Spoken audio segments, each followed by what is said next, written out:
What's up, everybody? Hope you're having a good day. So today's Friday. That means we got some new album releases today. And in this video, I want to talk about the new Drake album, Certified Lover Boy, and what I think it's going to sell in the first week sales prediction. So, man, he's got the who's who of the industry players on this album. Lil Wayne, Nicki Minaj, Lil Baby, fucking pretty much everyone you can think of except Kanye West. Which is a shame, because I think they would make a good track together. So they need to squash this bullshit and do a track.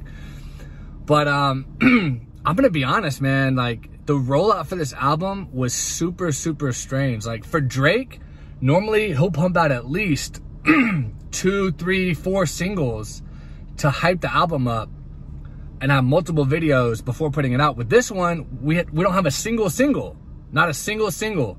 He put out that video with Lil Durk. I think the Lil Durk song came out like almost a year ago, but that song is not even on the album. So literally we have zero singles.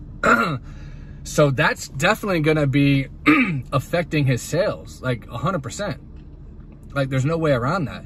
I don't understand why they did this weird rollout. And I know they did the promotion where they did the promotional billboards in like different cities, saying that a big rapper from their city was going to be on it. Like for instance, in Memphis, Tennessee, they said that Project Pat was going to be the album, which I'm super excited to hear that. I love Project Pat. And then they said that Jay-Z was going to be on it, the King of New York, up in New York City. So it was a unusual rollout, and it's so weird to me. Like, this is his first album away from Cash Money Records. I don't think Birdman would have ever let this rollout fly. I just don't think Birdman would have let this fly. He would have been like, no, we're going to put a single out. We're going to put a hit out. So super strange. It's going to affect the sales, guys. It is going to affect the sales. I'm just going to go ahead and say this. And I don't want to, I mean, I don't care if I offend anybody, but Drake stands and stands of any artist, they get so offended when you just say truthful things. So, I mean, the facts are right here in front of us. This is going to be his lowest selling album. Maybe except for Thank Me Later. It might outsell that a little bit, because I think that did 450,000 in the first week. But the sales are going to be tremendously affected without a big hit. I don't care how big you are. And listen, a flop, I mean, I'm going to go ahead and say this. It's going to be kind of a flop. And when I say that, I don't mean that in like, oh, he's going to sell 50K in the first week. That's not what I mean by saying it's a flop in this case. A flop for Drake is different than a flop for Gucci Mane. A flop for Drake is different than a flop for Lil Yachty. You know what I mean? Because they're expected to sell lower numbers. Drake has consistently sold 500,000 or more. Even that, if you're reading this, it's too late, mixtape / album, whatever you want to call it. When that came out, there were no singles, anything like that, and it still sold well over 400,000. So that was not really considered a flop because he marketed it as a mixtape. But this is an actual album, okay? So the expectations are higher, and he hasn't put out an album. And he did the Dark Lane demo tapes, but that wasn't really, that he marketed that as a mixtape as well, or like a compilation of Lucy's. So this one, it's hard to predict, but it's gonna be a much lower selling album than Scorpion was. Scorpion did, I think, over 700,000 in the first week. Granted, it had a little bit more tracks. It had like 27, I want to say. This one has 21. I think this album is going to sell under 500,000. I really do. It's probably going to do close to 500,000. And if it does break 500,000, it's definitely not going to break 600,000. There's just no feasible way. There's no feasible way that this is going to go over 600,000. So at the very tip top peak of the mountain, it'll hit 500,000. But I'm thinking probably closer to around 400 to 450,000. But again, 500,000 wouldn't shock me, but I do genuinely think that's the peak. 500,000. I don't see it going over that, because Scorpion had more tracks, had a gigantic hit on it, and sold 740,000 in the first week. This one has less tracks, no hits at all. And I'm not saying a song from this album can't become a hit later on, but as it stands right now, he has no hits on this album.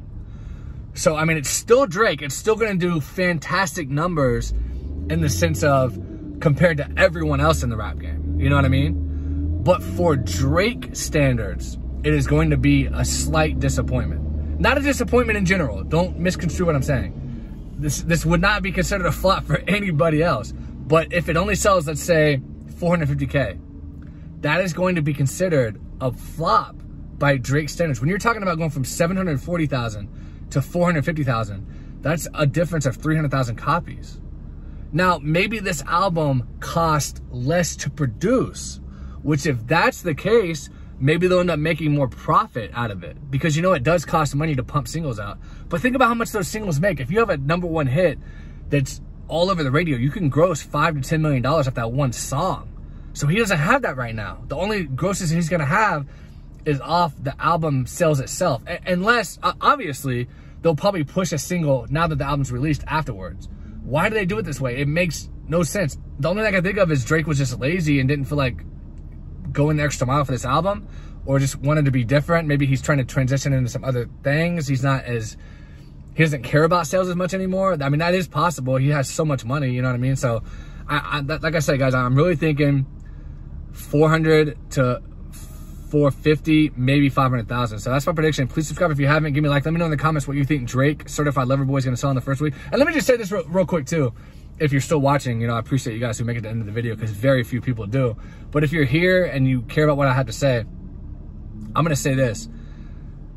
I'm so tired of getting the same album from Drake cycle after cycle. He never experiments. He never does anything differently. That's why I liked that song he did with Trippie Redd, because he rapped over a beat that we're not used to hearing him rap over. That's why I enjoy when he did Pop That from French Montana, because he did a different flow over a trap type of beat. Why doesn't he make an album like that? It's the same album with the same producers every fucking time. And it's never that good. It's just so drab and dry and just boring. So I really wish, we know he's capable of fire rapping over like fire beats. Why doesn't he switch it up and give us something different? I'm not going to tell him what direction to go into. EDM beats, trap beats, something different. Because we know you can do that little slow R&B thing over the same boring ass beat. Like, we know that. We've heard that 1,000 times already. So I wish that he would switch it up. I think it would be really interesting, really good for the culture, really good for him as an artist. But it is Drake. He can do whatever he wants. He's going to be big regardless. So anyway, guys, thanks for watching, and I'll talk to you later.